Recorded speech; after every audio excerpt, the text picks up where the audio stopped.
And welcome back to Late Night Love. Some nights the world feels like it's asking too much of us, to be grateful when we're exhausted, to celebrate when we're hurting, to stay calm when something inside of us is screaming for clarity. Tonight on Late Night Love, we're sitting with the weight of expectations, the workplace that demands loyalty that hasn't earned, the family moments that twist our hearts, the partners who confuse us, and the quiet fears we carry about whether we're doing any of this right. If you're here to, Jesus, if you're here because you're tired, conflicted, or just trying to make sense of the people around you, you're in the right place. Let's breathe together, talk honestly, and find the softness beneath the chaos. Yeah, that was a terrible read. Jesus. I mean, at least, good Lord, I'm having trouble over here today with, there we go. All right. There. Jeez. This is killing me. All right, welcome to Late Night Love. We get all that. This is what happens when we skip a show. Yeah, and it's like you forget everything. I know you forget everything. But before I forget this, you can send us your questions, comments, suggestions, etc. to love@latenightLove.us. You can go to latenightLove.us and click the comment thing, contact us button, whatever it is. Do us a favor and hit the like, subscribe, share, etc. And I believe Lovey is still answering questions and comments. I am. So there you go. You can always leave a comment on, at least on YouTube, right? Or Facebook. On YouTube. Yeah, she's doing it on YouTube. I'm in YouTube. And you can find us on. And thank you for your comments lately, everyone. And thank you for listening to us on KUBU 965 on Live 365. You can find us there. And I've got to find our schedule because this is embarrassing. Yes. Do I need to chat GPT it? Well, I don't know if that's going to help. I mean, I suppose I could go to the website and look. Uh-huh.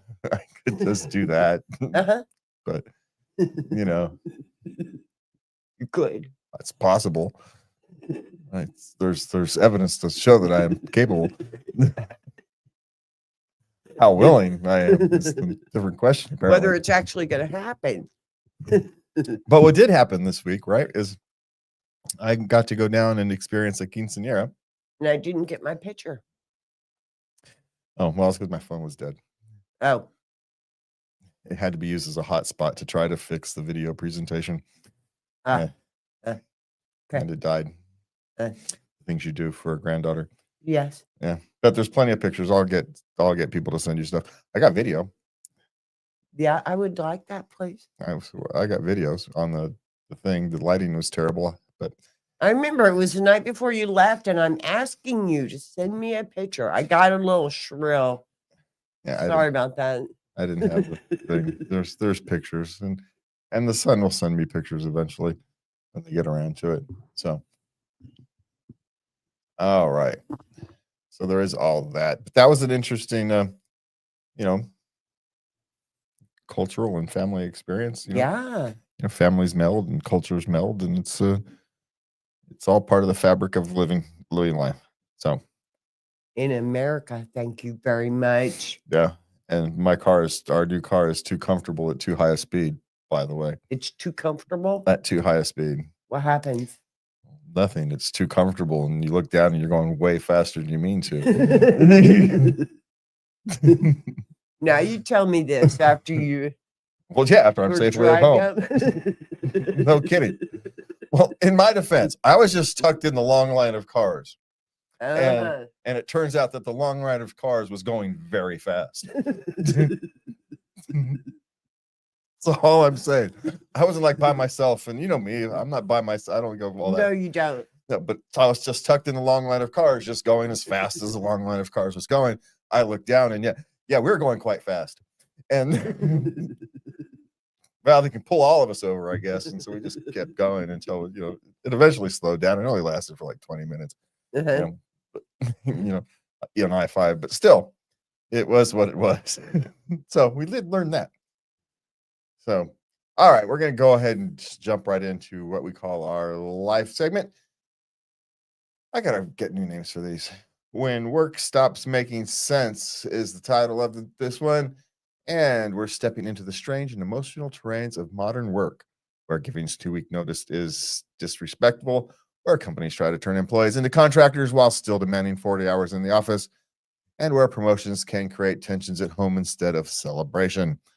We're also talking about trust, logic, and the uneasy feeling when a partner turns off their location and your brain fills in the blanks. This is part of the show where we admit that adulthood is often a mess of mixed signal and mismatched expectations. That last bit is more often the case than not. People don't really clearly express their expectations, and then somebody fails them, but they didn't know that was the expectation. It's pretty hard to meet an expectation you had no idea you were supposed to meet. That's dysfunctional. I'm judging you by standards I'm not telling you about. Well, it should be obvious. Well, clearly it wasn't. And some of the things aren't as obvious as we think. But anyway, so let's just jump right into this one. Okay. I put in my 2 weeks and was told that was disrespectful and the bare minimum. Is that true? No. 2 weeks is courtesy. When they fire you, do they give you 2 weeks? Sometimes. Sometimes they give you 6-week notice when they lay you off, depending. But oftentimes, more often than not, frankly, you just get a call or an email or don't come into work that day, right? Or they just let you go at the end of the day. This is it's a courtesy. It's not a requirement. In the United States, in other countries, like France, it's actually quite hard to quit your job because you have so many worker protections to protect them from firing you. They have to have protections for the company as well. Yeah. Because they're investing a lot in you. Yeah. So, but in America, generally speaking, at will means at will. You can leave whenever you want. You don't need to give them anything. You can just call up one day, I'm tired of you. I'm not coming in. Send me my check. That's it. That's all you've really got to do. Yeah. You can make it official by sending a letter or an email, but get it in writing. But you're not required to do anything. It's a courtesy. And tell them to stuff it. Quite frankly, most of the places I have worked for, what they've done is, could you wrap stuff up or teach, person B to how to do your job or whatever, get to fill in. If you can get that done in 3 days, they pay you for the 2 weeks, then off you go because you get short timer's disease. And it's just better to leave on good terms rather than let it drag out even for the 2 weeks. Yeah. Usually they do that. Yeah. Well, and it depends. I mean, if you're working at a fast food place, that kind of thing doesn't matter. No, they don't. You're just working a shift. Yeah. But it really kind of depends. But no, it is not required. And if they feel it's disrespectful, you've just proven why you're leaving. Yeah. So, yeah. Not caring about you. Yep. Okay. Have you ever seen mass exodus after a respected employee quit or got fired? I haven't seen a mass exodus, but I've seen a mass influx.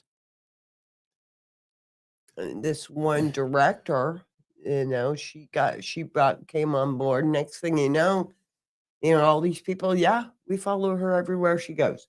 She's got some loyalty with her. Well, I haven't seen a mass exodus, but I have seen a slow erosion where, people don't leave all at once. Everybody just starts making their exit plans because it's the sign that things have changed. The company they used to work for, that they hired for, that they've spent all this time for is no longer the same. Yeah. And so now they're looking for a way out. And when they find one, they're gone. They're just no longer going to be loyal, which is, let's be honest, there's no loyalty in business. And if you do have it, you're not doing business properly.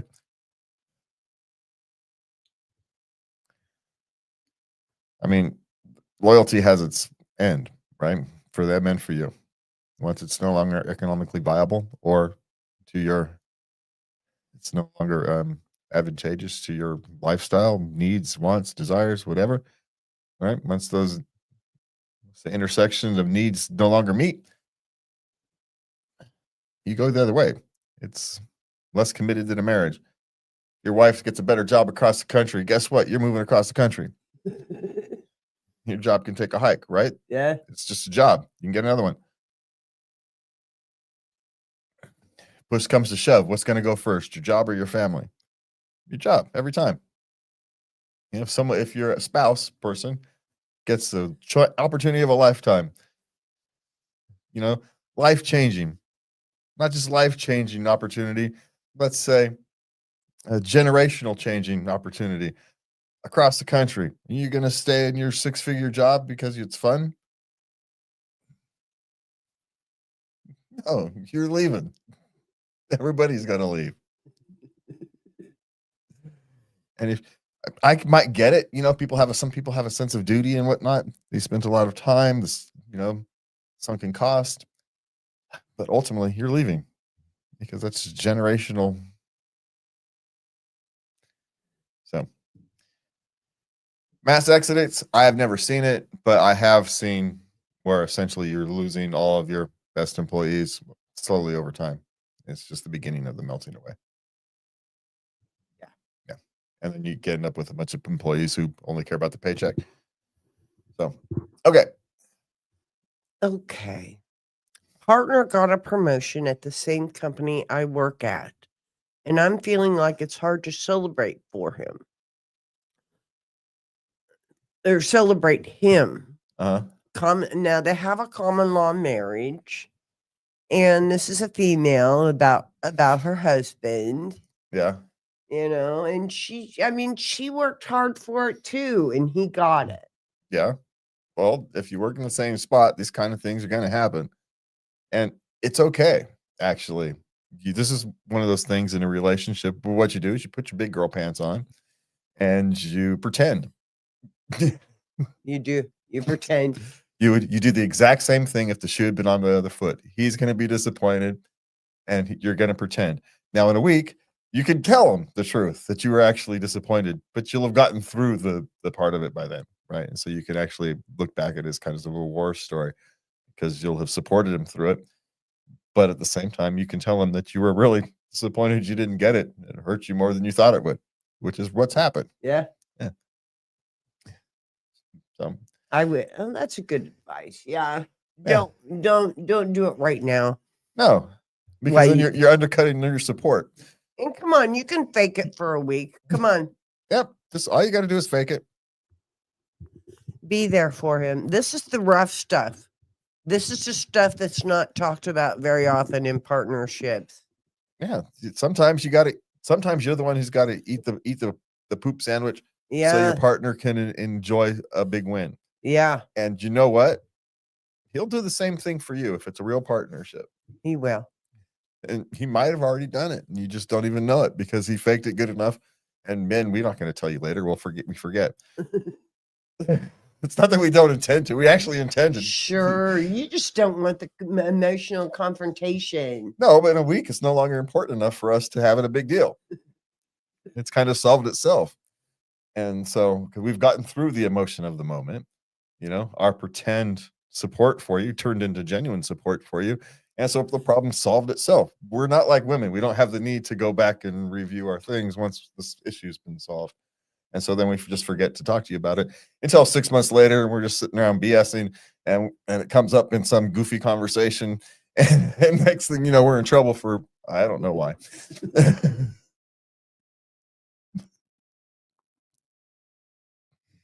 That's what happens. Sorry. I never said we're bright. We're not, well, anyway.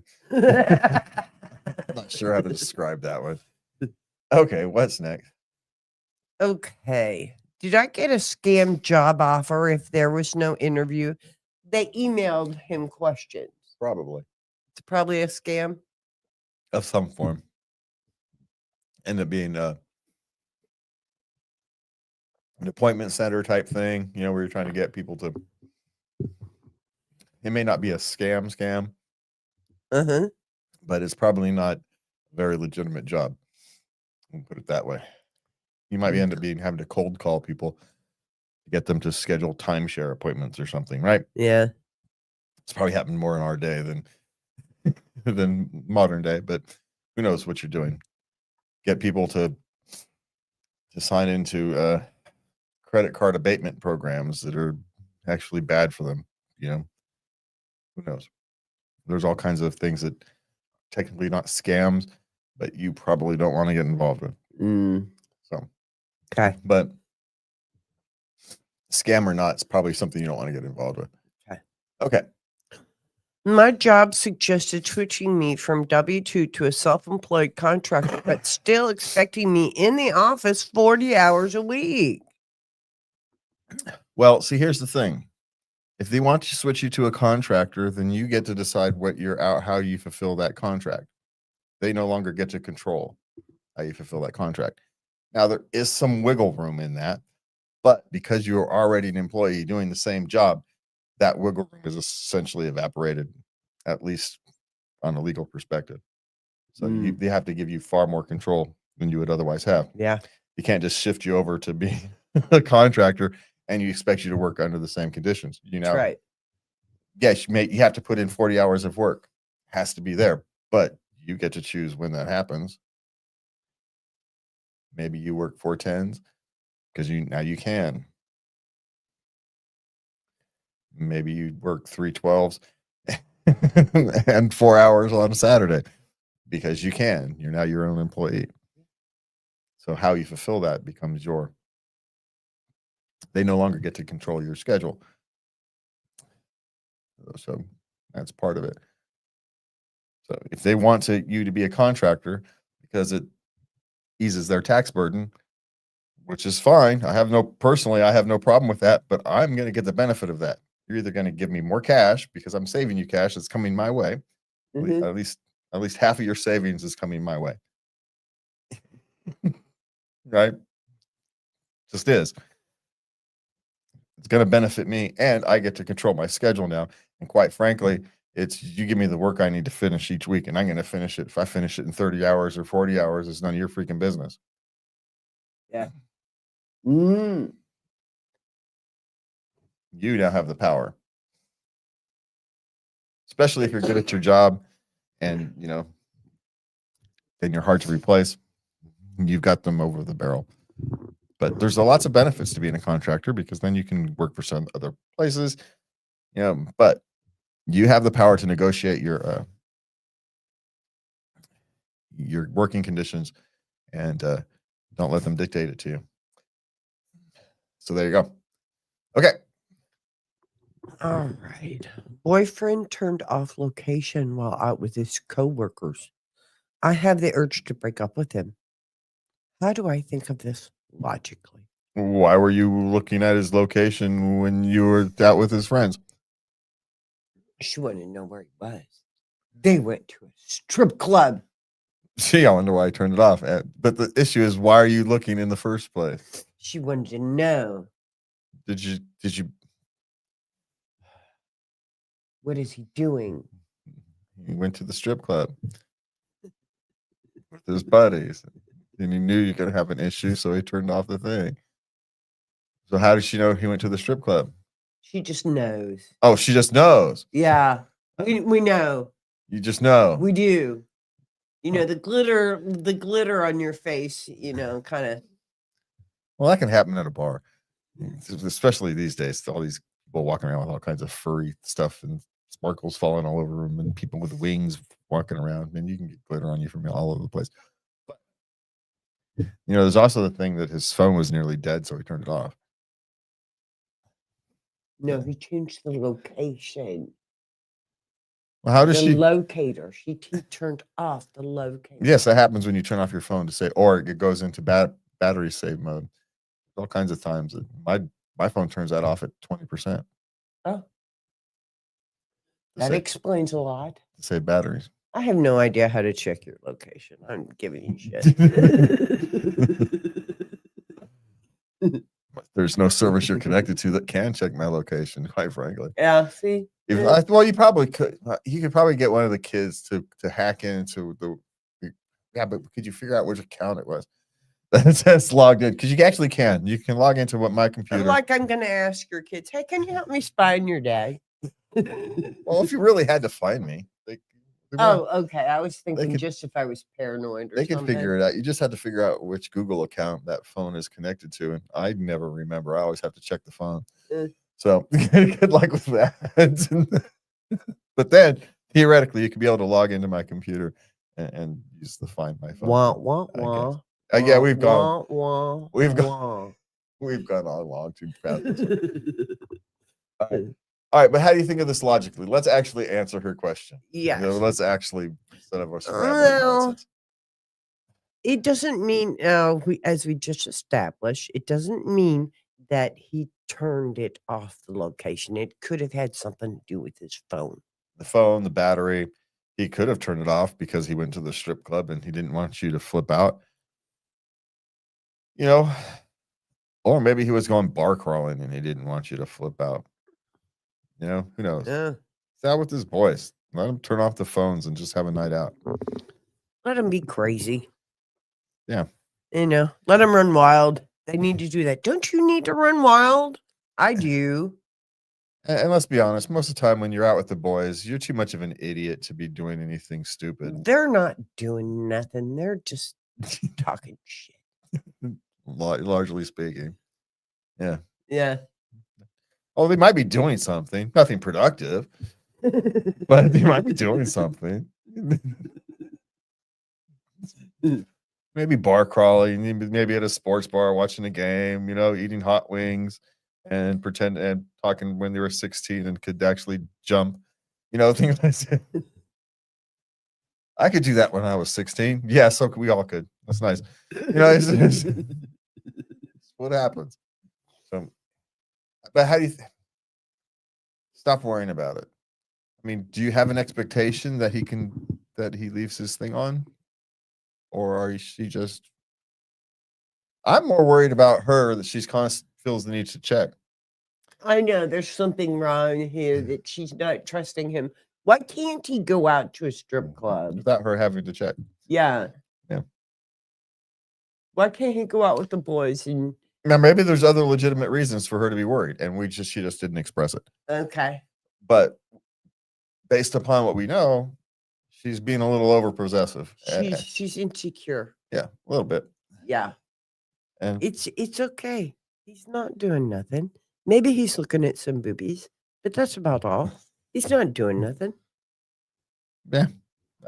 So if you want to keep him from doing anything, you support his night outs with the boys to blow off some steam and kind of remember that, I don't want to do that too often. It's nice once every 6-8 weeks or whatever, but I'm getting old. You need to be reminded about that 30. So Yeah. All right. What's next? Why are the employees who don't want the opportunities are the ones who usually get it? Well, A, just because you don't think they want the opportunities doesn't mean they don't. And B, because they just do the job. And so the opportunities come. They do the difficult tasks without making any waves, without needing a bunch of management. That's very attractive to employers, right? Self-starter, you're self-sufficient, you make decent decisions, you don't need constant supervision. Hey, guess what? You're promotion material. If you're constantly whining, brown nosing, angling for things, stabbing people in the back, you're untrustworthy. Yeah. So just do your job and put yourself in position to be noticed. Yeah. It's what you do. It's how people have advanced for a long time. Sure, some people can play the politics game quite well and advance quickly. But that's really dependent on the culture of the organization. So, sometimes it's highly active, sometimes it's being quietly, working in the corner. And your boss happens to notice people quietly working in the corner. Yeah. So kind of have to know your organization. Right. So, okay. But just your perception that somebody doesn't want an opportunity doesn't mean someone doesn't want the opportunity. Their strategy to getting it is different than what you would expect. So that's all that is happening. So maybe the thing to learn here is to alter your strategy. Whatever strategy you're using is failing. So change your strategy, change your approach. When you want a, opportunity, how are you signaling this desire for an opportunity? Are you signaling it in your competence? Are you signaling it in your willingness to take on difficult tasks? Or are you just telling people you want it and you'll be great at it? Trust me, I'm awesome. While you're screwing up half of what you're not even getting done. You know what I'm saying? Yeah. Yeah. All right. So if you're navigating a workplace that feels upside down or a relationship moment that's stirring up more fear than clarity, you are not alone. Take a breath. You're allowed to want fairness, honesty, and stability. So that's it for me and Lovey tonight. Have a good night. And please remember to love everybody. Good night.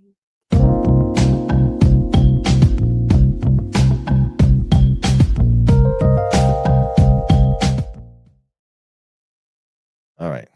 We Okay. are between segments here. We're doing a little reset, filling the cups.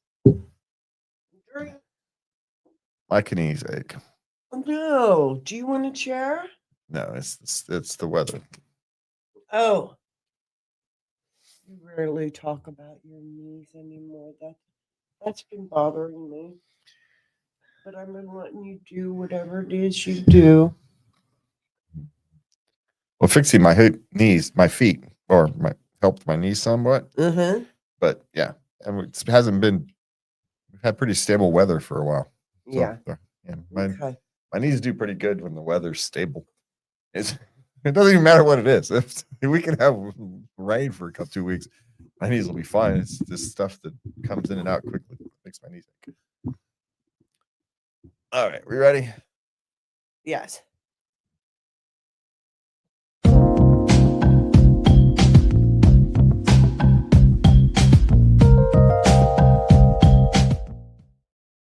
And welcome back to Late Night Love. Into this tonight's segment, we are talking about the tender stuff. Naming a baby after a mother's maiden name, letting a teenage son fail even when it breaks your heart, and the 7-year-old who must be first at everything. We're also touching on the ache of watching a child leave suddenly, the fear of meltdowns means you've ruined your 5-year-old, and the frustration of parenting when your partner won't step in. This is the messy, beautiful, exhausting heart of family life. Ain't that the truth? And as we want to let you guys know, you can find us on Live 365 on KUBU 965. You can also find us at loveitlatenightLove.us. There we go. And you can send us your questions, comments, suggestions to loveitlatenightLove.us. And do us the favor, do the like, subscribe, share, etc. thing for us. And don't forget to leave your comment. And Lovey's answering them on YouTube. Yes. All right. Oops. What happened there? Get back there. Okay. What are we starting with? Well, my wife wants to name our baby her own maiden name.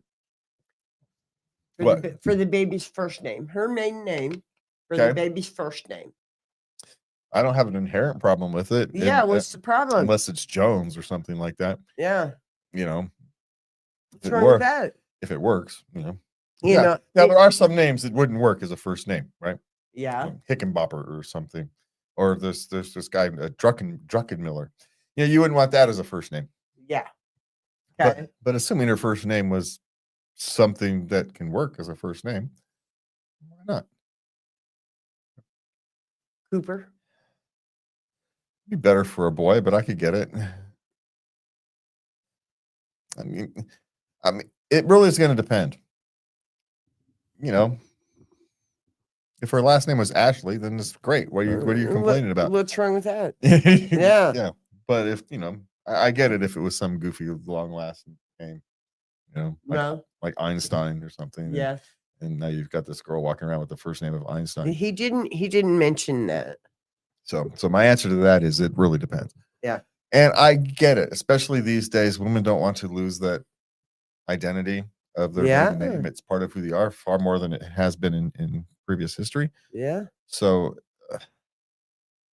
I understand the the emotional need for her to want to keep part of it. Another option may be to use it as a middle name, Mhm. as a compromise. We have that in our family. We have my grandmother's maiden name is all of the firstborn females' middle name. Yeah, my middle name is my mother's main last. No, yeah, last name. Yeah. Because she didn't think her brother was ever going to have kids, so she wanted to make sure the name carried on, and we all just carried it on out of habit. So Yeah. Yeah. we gave my kids 2 middle names, so they've got really long names. Is what it is. So they could choose. Yeah, they could choose which way they want to work what. Yeah, it is what it is. Yeah. But these are names are one of those things, right? It's how you negotiate and work through these problems. It's oddly enough, it's the first part of parenting you're going to do is navigating this name thing. So I had a name I wanted my daughter. It became her second name because we ended up wanting to honor someone who had recently passed away on her mother's side. Right. So we created a name that did that. I still kept, the name I would have preferred. Still got to stay in there. Benefit of 4 names, right? So anyway, there's lots of options and ways to navigate this.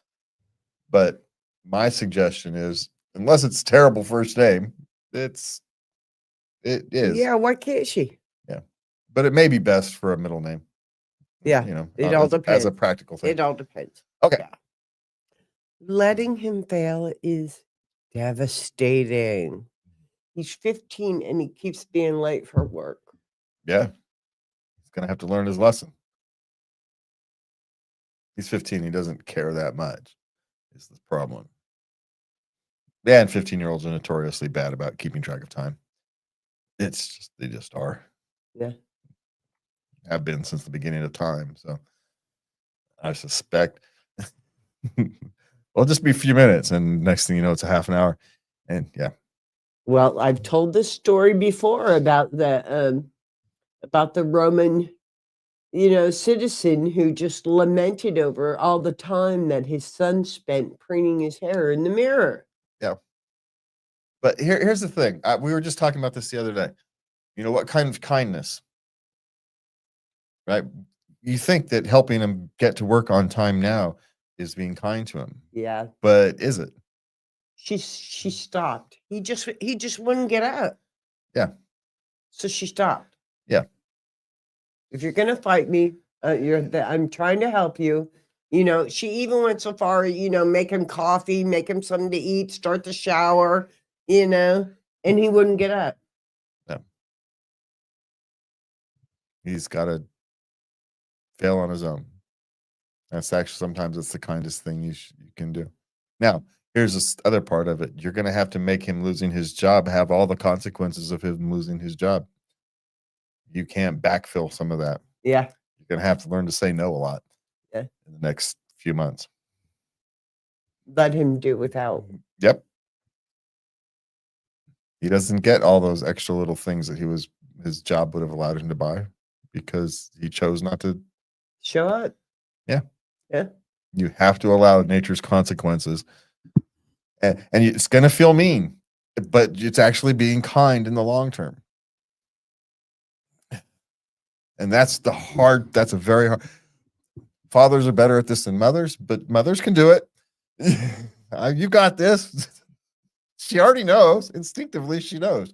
She wrote it out, so she feels better about it. And she wants some backing from people to tell her, yes, that you're doing the right thing. Yes, you are doing the right thing. Yeah.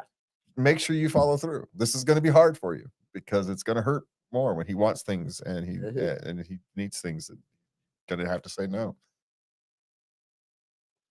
And you're going to have to resist the urge to tell him why. He knows why.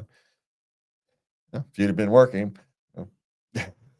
dads would do that. No, go get a job. Yeah. Yeah. No, that's the kind of stuff you have to pay for you by yourself. I'm not a bank account. So. It's hard.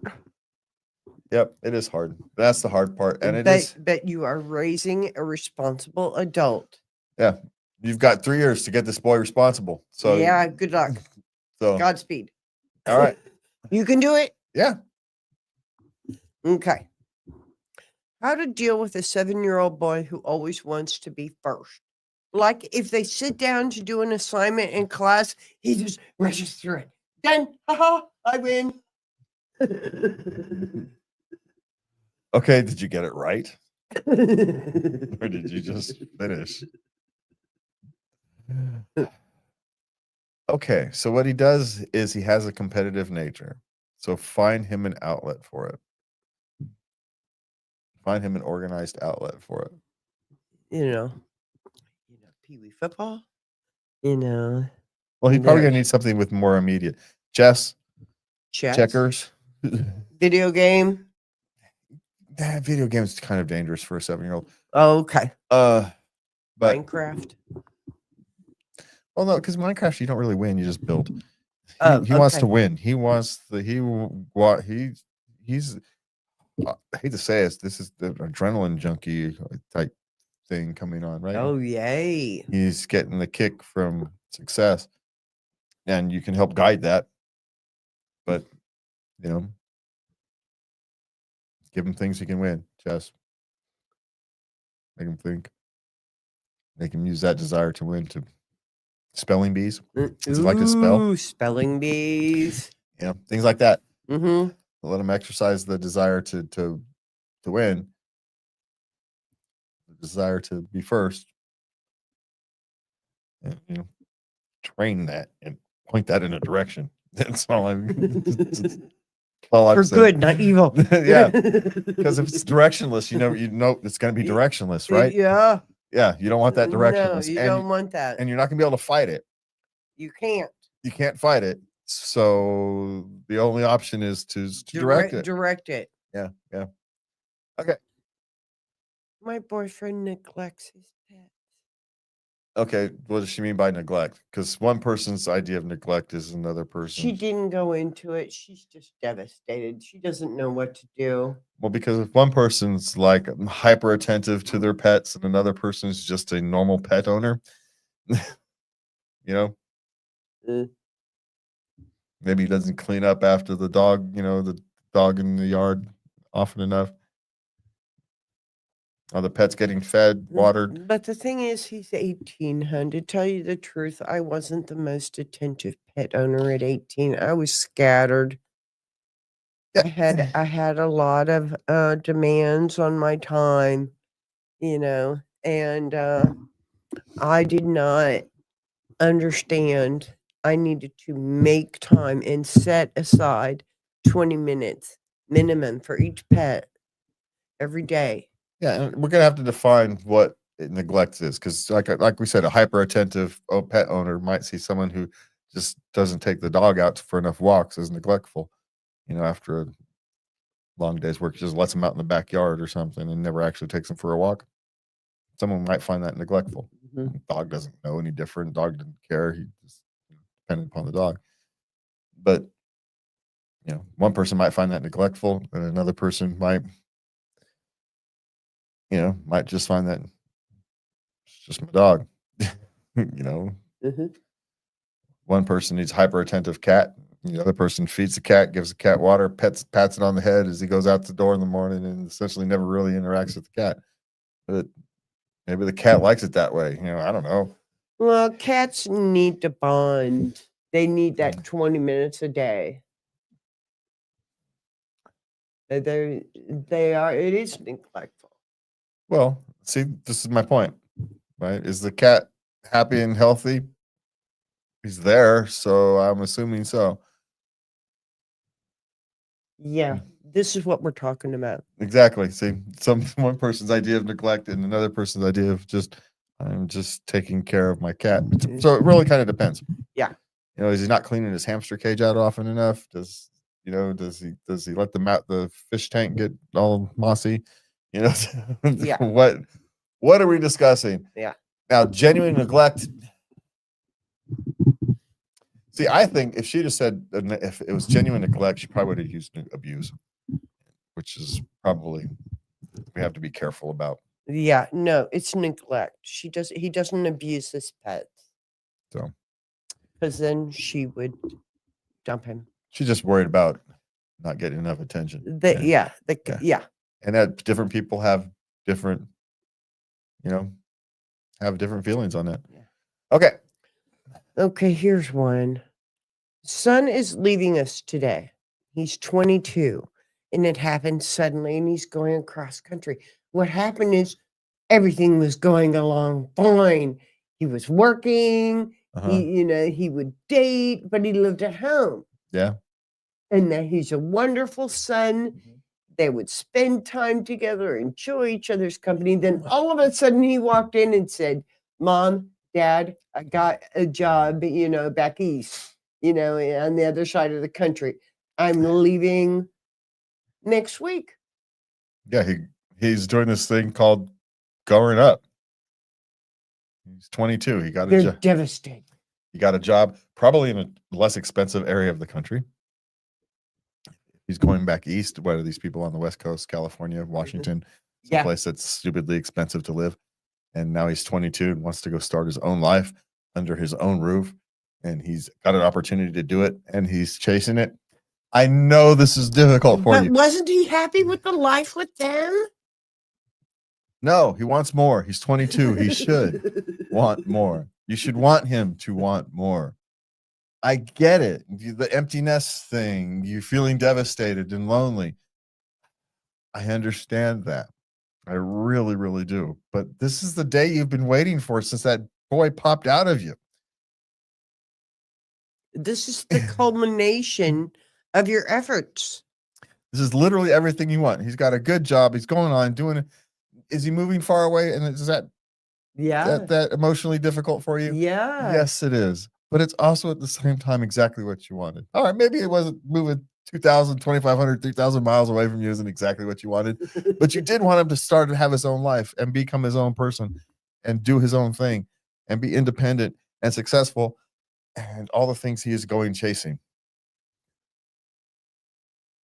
So, like this is another one of these is where you pretend you are as happy for him as you can manage. And of course, you're emotional. You're sad he's leaving, but at the same time, you're happy he's on his journey in life. Those two things can be true at the same time. Let them be. Yeah.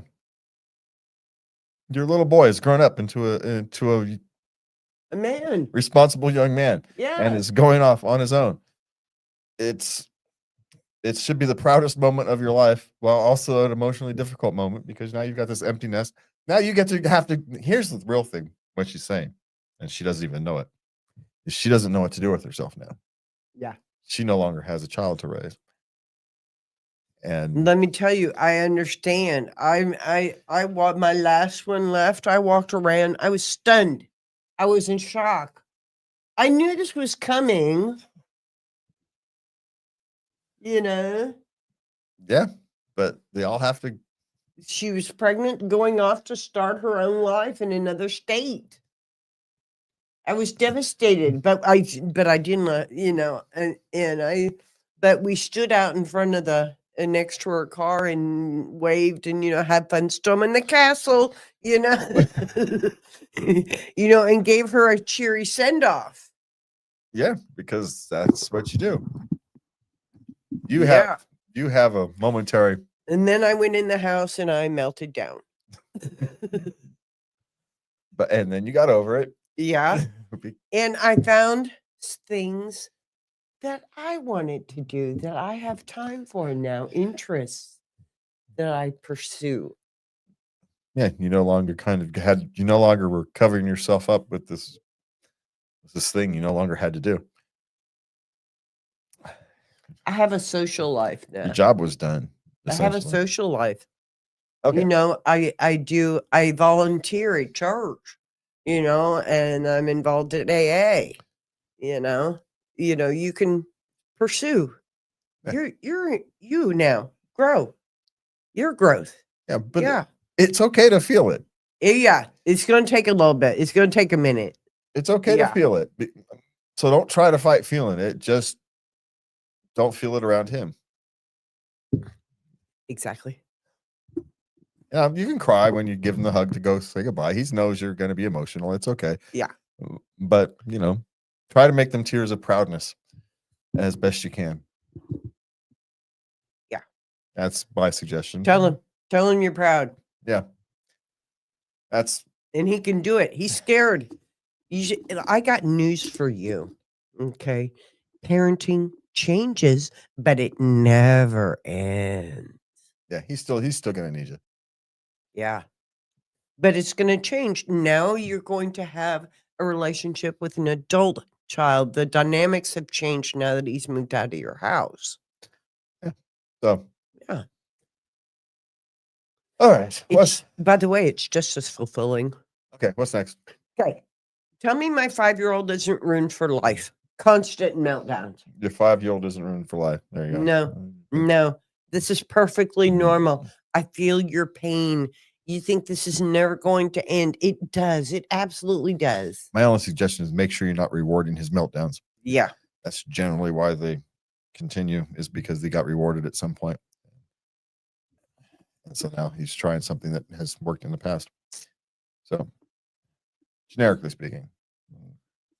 Now, there could be other reasons. Maybe this child is, Asperger's or or something of that nature. He's and overstimulated. Overstimulated. Yeah. So that's not an entirely impossible thing. Mhm. But And are you helping him self-regulate, with some breathing exercises, 3 deep breaths, refocus on another activity, yeah, help him notice. Teach him some coping skills. Yeah, help him notice before they become meltdowns. Yeah. See if he can help him start to notice those. But generally speaking, 5-year-olds have meltdowns because they have big feelings. They really do. They're huge. Well, because everything's still relatively new. It's all new. Yeah. And then these emotions he's having, he still can't really quite put words to. So it's all huge and big. Yeah. Yeah. This is the worst thing to ever happen to me in my life. Well, likely because he's only 5, it might very well be. Yeah. It's the most awful thing ever. Yeah. The biggest disappointment in life. Yeah. Why is he acting like it's the worst thing ever? Because it is. In his young life, it is the worst thing ever. Yeah. His life is ruined. He has no idea. Yeah, he doesn't know. He has no idea in the grand scheme of things that That was was nothing. absolutely nothing. He's got no grand scheme of things to compare it to. So that's what happens. Yeah. So, but no, his life isn't ruined. You're feeling overstressed. My suggestion is to make sure you're not rewarding those meltdowns. Yeah. That's my first suggestion. Second suggestion is if they're overly constant, maybe think about getting them seen by a doctor for Asperger's, or I guess they don't call it Asperger's now. They on the They spectrum. lump all that together, which is the cruelest thing they've ever done. It really is. Okay. Because the people with Asperger's have no relation to people with severe autism. It's just, there's no relation to those two things. Yeah. It's stupid that they lumped them together. Yeah. So anyway, that's another melt rant for another day. Okay. 10-year-old son is rude to me and husband does not pull him up. Did you ask him to? Well, because here's the thing. What one family historically is considered, lots of things that my children got away with, other families would have considered rude that we didn't. I came in to this family and I was shocked and I had to shut my mouth. Because we didn't find them rude. You were laughing and joking with each other. You would flip each other off. It was, yeah, but when you figure out where that came from, right, it makes more sense. We weren't actually flipping each other off. We were saying, hello, I love you. It was a thing how signs and symbols change over time based upon the agreement. And we all knew that we couldn't go outside and do it. Well, we could act to each other, but we couldn't go outside and do it to other people. No one knew what the heck we're doing. Right? But to each other, we all knew that it didn't mean what the rest of the world. Like secret signals went out in the open. Yeah, but I wasn't clued in. Well, you were after it happened. It took, until I said something, but that took a couple weeks. I'm in shock over here. What have I gotten into? That just happened because of a discussion of over symbology. We have lots of philosophical discussions. Weird things happen because of that. But the, the point is, lots of things might be rude to one person, and another person is just family quirks. Case in point. Yeah, case in point, or throwing pennies, those kind of things. Egad. Yeah, fun times. Where was I? And so now you're have you let your husband know you have this expectation? Is the second point. In the modern world, we're not talking the 1950s, 60s, or 70s and wait till your father gets home, right? That doesn't exist. Come down like a ton of bricks. Your life as you know it is freaking over. Yeah, that's not a thing anymore, right? You as a parent are supposed to be able to deal with these Do things. it.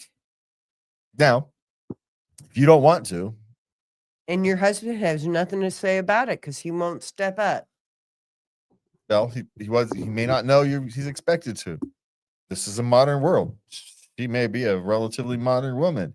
He thinks she's going to take care of this if she wants to. Can you help me? Did she ask? I don't know. That's the open question. Or is she just expecting it? Mm. Now, for us, we're old, right? This would be expected behavior. Yeah. This is one of the flap of the wrist on the back of the head. What'd you say? You want to repeat that? No, I thought not. That's what happened in our days, right? Yeah. But that doesn't happen anymore. And it's not going to happen unless you clearly express that that's expected. So if you want your husband to, straighten him up, you've got to know that this is our role. That's a relatively traditional parental role. Yeah. And traditional parental roles are negotiated these days. They're not expected. So sorry. I know. You're looking at me like this is news to you. But I'm sorry, that is. These, for better or for worse, I'm not judging. I'm just saying that, in a sense, it's probably better. But it just means you have to be more responsible for making sure you clearly communicate your wants and needs, and don't get mad if you haven't. Yeah, you have to. There's a second part of that, responsibility. Your own responsibility to, express your requirements. All right. Love is rarely tidy. It is loud. It is emotional, and it asks us to grow in ways we never expected. Ain't that the truth? Take a moment, unclench your shoulders, and join us next time here on Late Night Love. So for me and Lubby, have a good night. Please remember to love everybody.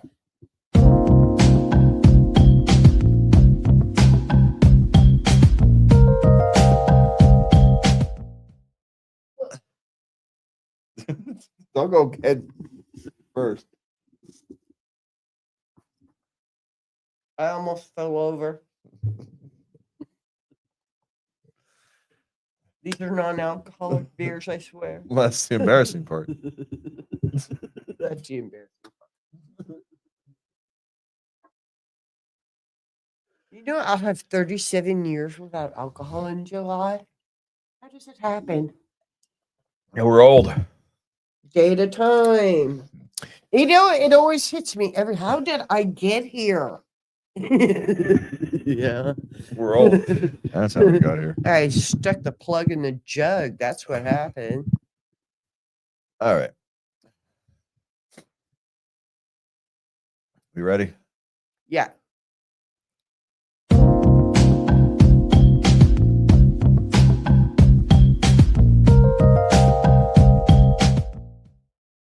And welcome back to Late Night Love. Tonight we are diving into the moments that make us pause. Thanking a partner is proposing only to find earrings, a crush who eavesdrops, a boyfriend who wants to make your prom dress, and the emotional fallout of porn use. From spiteful choices to addiction concerns, we are also talking about body shame, self image, and the delicate art of telling a partner they smell without breaking their spirit. These are conversations we whisper about but rarely say out loud. That was a mouthful. Mm.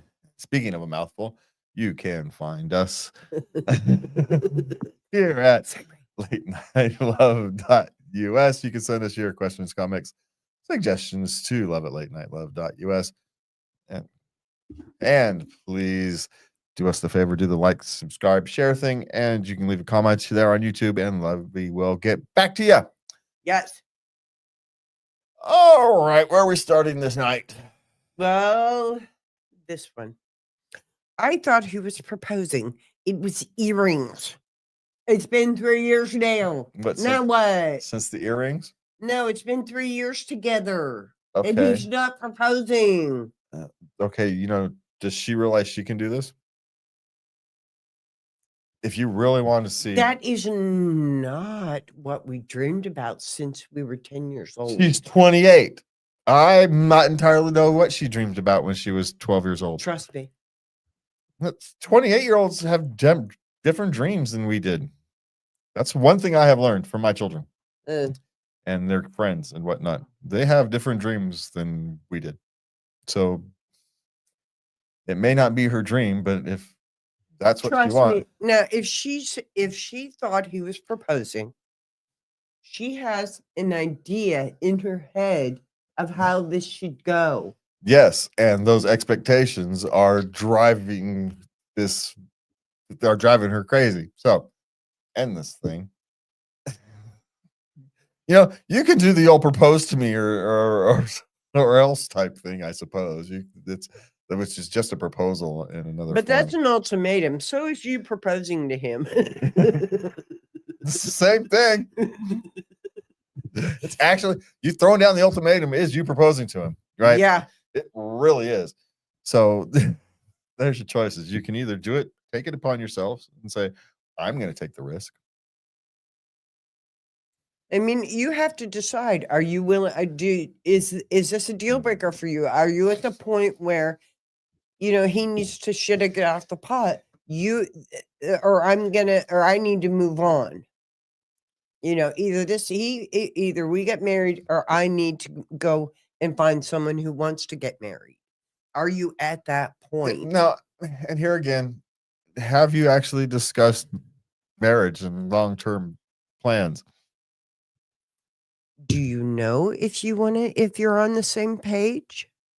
Yeah, we might. About how you want your years together to look? Yeah, that's the other conversation she hasn't had. So maybe that's just being weird. I don't know. There you go. Thank you. Okay. So have you had the pre-discussions, right? And if you really want the ring, have you talked about the style and type? You wouldn't be surprised how often that would get in the way of men buying a ring simply because they don't know what the type to buy. Know nothing about rings. I know I got to buy my own. Ooh, I got to pick out my own. So, I did not buy my own. I picked out my own. I got to. That was just a godsend. Because no one wants me picking out their rings. I don't even want me picking out my rings. What the heck? It took you 6 weeks to pick out a car. I'm just saying. So he's 35, they're 28. So they're in the age range where, okay, this is probably the discussion they need to be having. Yeah. There's always that cliche, where do you see us in 5 years? Yeah, and here's the thing. This is where her preconceived, thing in her head, picture in her head. That's not how he's supposed to get down on one knee in public with a mariachi band playing in the background. Yeah, we don't have any of these discussions. We don't talk about nothing. It's just supposed to happen magically. Yeah. That's not how these things Well, work we've these been days. together for 3 years. Doesn't he know I want to get married? Have you? He probably does know. Actually, after 3 years, she has probably dropped enough hints that even the dullest among us will know. Doesn't mean he's necessarily prepared to do anything about it yet. And the barriers could be lots of things. Doesn't know what kind of ring to get. Doesn't think he's financially secure enough. Whatever the laundry list of, theoretical excuses may or may not be. Mhm. So there's all those that she needs to consider as well. And so maybe she needs to, deal with some of those quietly before he's willing to. Now here's a thought. It just popped into my mind. My cousin was like, "Yeah, I'll propose to her, but we got some issues first. Yeah. Maybe she needs to grow up a little. We got some things we need to clear up." Yeah, he's 35, she's 28. Maybe she's still a little immature. Maybe. Maybe he is. Mhm. Don't know. You gotta have the conversations. Or maybe she's not respectful enough of his gaming nights with his buddies, and so he's not really ready to commit because He's afraid of losing that. he's afraid His of buddies. he's afraid of losing what is essentially his hobby. Yeah. Yeah. If his hobby was woodworking, would she get in the way of it? No, but because his hobby's, sim racing, it's going to be an issue. Yeah. So I don't know. And maybe he just doesn't want to commit, and he wants all the benefits of a relationship without ever having to fully commit to one. That would not be unheard of. Right? Mhm. Let's be clear. We're putting a lot of this on her, and because she's the one who asked the question, but it could very well be he just doesn't want it. Maybe.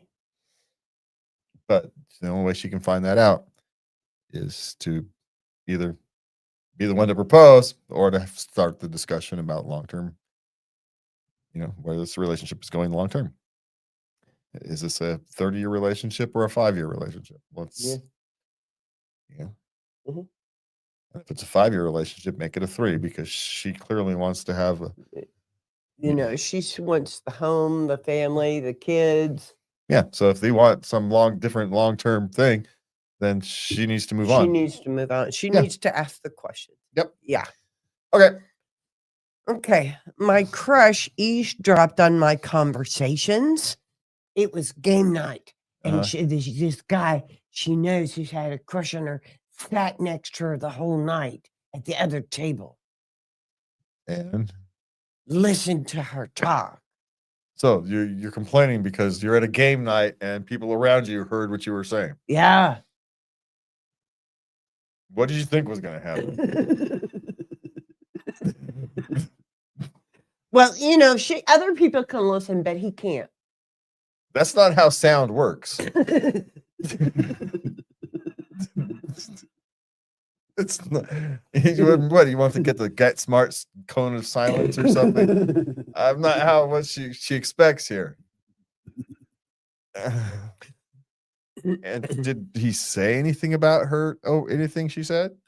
Or is she just unhappy that this person exists and happens to walk in the same circles? Well, she just doesn't want him, listening to her conversation. Well, then don't have a conversation within earshot. That's the only way. This is how sound works. I'm sorry. That's just, he may not have even been listening to what she says. Well, he was, knowing stuff about her. Well, yeah, because you're sitting there blabbing stuff to everybody in the bar. Everybody at these 2 tables knows all stuff about you. It's now public knowledge. Hello.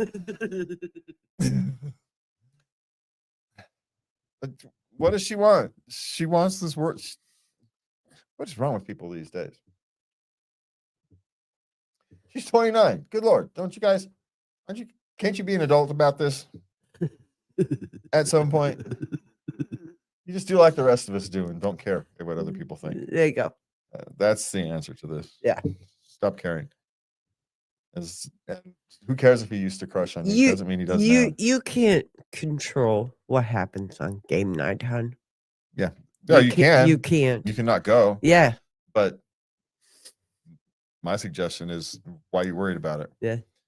So someone used to have a crush on you. He probably doesn't anymore. That's how these things work. Generally speaking, men move on. Yeah. You don't continue to hunt in barren grounds, right? Just you move on. It's not worth your time. So, all right. My boyfriend asked to make my prom dress. How do I tell him no? Will you tell him you already have one picked out, sweetie? Yeah, you just tell him, tell him no. Why? But here's the second question: is he good at making dresses? She doesn't know. Maybe he's good at making dresses. Maybe he's been making dresses since he was knee high to a grasshopper, and with his mom, and been selling custom wedding dresses or something. And he can make you the best damn dress on the planet, and you didn't bother to ask. Maybe when he says he wants to make you the prom dress, maybe his mom or his sister is really the one who wants to make you your prom dress, and you didn't think to ask. So here's the question: you can still say no, but before you say no, ask the question. Say, "That's an interesting question. Why are you asking? Do you know how to make prom dresses?" And you have an opportunity to learn something new. Yeah, about this person. And maybe you find out that he can make prom dresses. And maybe you can get a quite lovely original prom dress made for you. You can get $100 prom dress as a gift. Come on. Maybe you can get a $5,000 prom dress as a gift. Heck, the quinceanera dress my granddaughter wore was outrageously expensive. So insanely large. But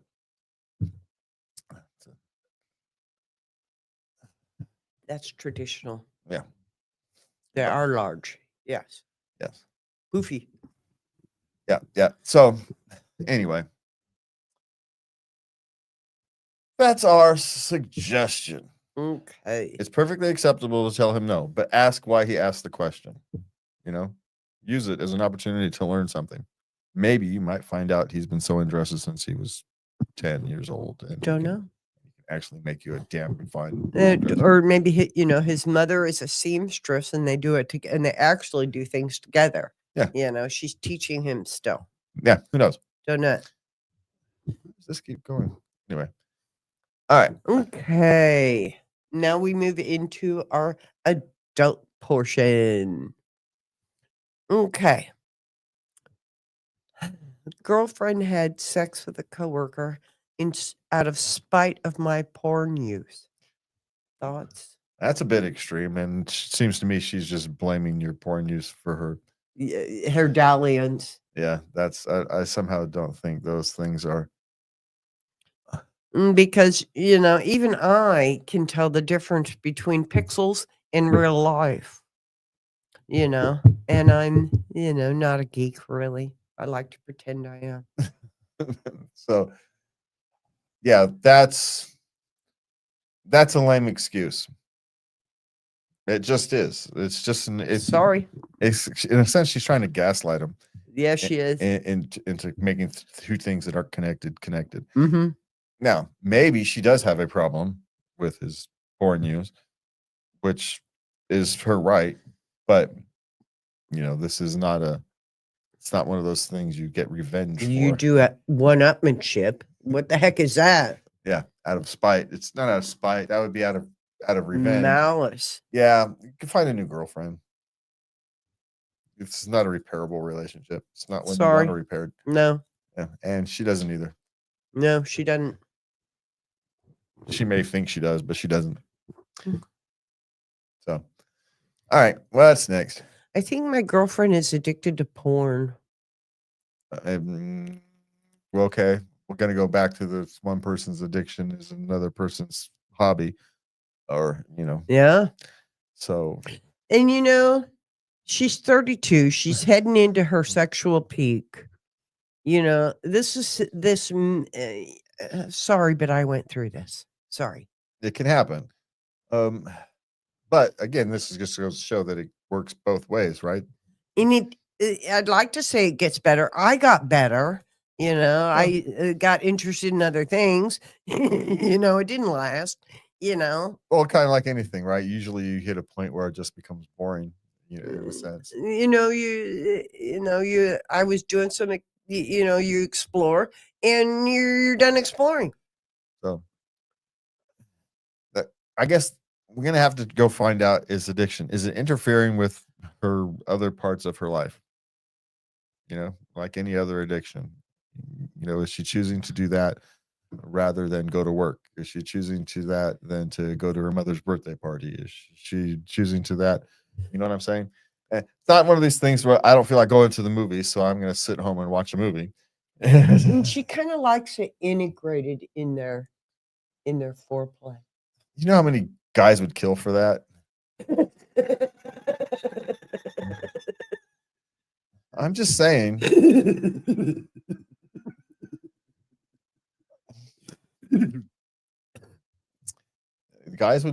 lot of guys would kill for that kind of thing. So I don't know if it's replacing their sex life, then maybe he's got He it. he didn't say that So he's just uncomfortable. with the amount. Yeah, or is he essentially uncomfortable with they're just old enough. I don't know. Maybe to still have more of a traditional view Mm. on sexuality, and some men are uncomfortable with women freely expressing that and not even realizing they're uncomfortable with it. It's Women are supposed to be the better angels of our nature, and Oh, come on. that's hardly the better angel. You know what I'm saying? Uh-huh. It kind of it's you put someone up on a pedestal, and when you find out they're just human like the rest of us and walk on the grass and the dirt like everybody else with dirty feet, it kind of spoils the stew, so to speak. And Sorry. yeah, now it's not whose problem is it? It's a perception problem. It's not Yeah. a. So I don't know. So if it's actually interfering with their life, then it's an addiction to be dealt with. If it's just something you're uncomfortable with, and well, it's a discussion to have with her, but you're likely just going to have to deal with it. So swap the shoes and see how you feel, is my suggestion. Okay. My girlfriend seems disgusted by her own body, mostly her genitals. I really want to help her with this, but I don't know how. You really can't help a lot other than reassure that you love every part of her. Consistently. And then that's all it over time, it will make a difference to her. It really will. And she may have some type of trauma she has to end up dealing with. Yeah, yeah. So That's what this something happened. yeah, it could be that, and it may not be necessarily severe trauma. It could just be pure emotional trauma, right? It doesn't have to be anything outrageous. It can just be a conversation with somebody at the wrong time, and it's stuck with her in a strange way. These things happen, Yeah. and so, but it just becomes trauma, and now it's reality when it shouldn't be. So, sadly, the only thing you can do is let her know you love every part of her. Even the parts of her that she doesn't. It's okay that you don't love them. I do. you know, and then when she's ready to deal with that emotionally, you stand with her through the process. You're not going to be able to do much except, continue to love her and let her know whatever she goes through, whatever she deals with Mhm. when she's ready to deal with that trauma. I have a suspicion there's some trauma here. Doesn't necessarily have to be huge trauma, right? But clearly something Yeah. got stuck in her brain at some point when she was vulnerable. And yeah. Okay. Last Okay. question. Girlfriend smells really bad, and I don't know how to go about this. Okay. Now, is this a hygiene or a medical issue? That's what you gotta find out. Yeah, because if it's a hygiene issue, that's a easy thing to solve. But if she showers, every other day, quite frankly, you don't even generally speaking, you don't really need to even shower that much. studies have shown to not smell. Makes, circumstances aside. Yeah. Yeah, the general office worker can go a couple days, quite frankly, unless you happen to have gland issues or whatnot. And she may very well, but she could also have. There's all kinds of things, medical issues that could cause someone's to not smell well. Also, diet can do it. Yeah. She eats a lot of, what is it, garlic, curry. Those two things you can kind of go through your pores. And garlic. Yeah. Yeah, garlic and curry are the two ones I can think of off the top of my head. But there's others that can cause, seeps through. Alcoholics smell Yeah. oftentimes. So there's that option. As the alcohol seeps out your pores, you can often smell like a bar. Memory serves. Haven't been around an alcoholic for a long time, so I'm doing this by memory. You've never seen me drunk. No. It was long before me. Yeah. Yeah. Yeah. You got the new improved me. Well, you got the improved me, so we would have been a disaster. Oh my God. All right. Yeah, it would have been terrible. Good thing for evolution. So how do you do it? So here's the thing. If it's a hygiene issue, she is just choosing not to shower. That is a very difficult but necessary conversation. If it's a medical issue, it's actually a relatively easy conversation to have. Hey, you shower all the time, but you still, have this body odor issue. I think you need to see a doctor because there's something wrong. Because, cleanliness and odors don't go together without some issue. Yeah. So it's a health. You bring it up as health, not as a personal problem. There's just no good way to have the other conversation. You just have to have it. Yeah. Sorry. I mean, you can be as gentle as possible, but you have to be blunt at the same time. Otherwise, they'll deflect. So it's one of those things where the kindest thing you can do is just to be as, blunt and kind as you can without being mean. Yeah. You don't have to be mean. Yeah. So, but depending upon their age, it's a hard time. It's difficult. It's hard to be in your 20s and know how to be blunt and nice at the same time. It's not an easy line to walk without experience. So yeah, I wish you luck, and I hope I'm not sure which one I hope it is. I hope it's something easily solved. How's that? Yeah.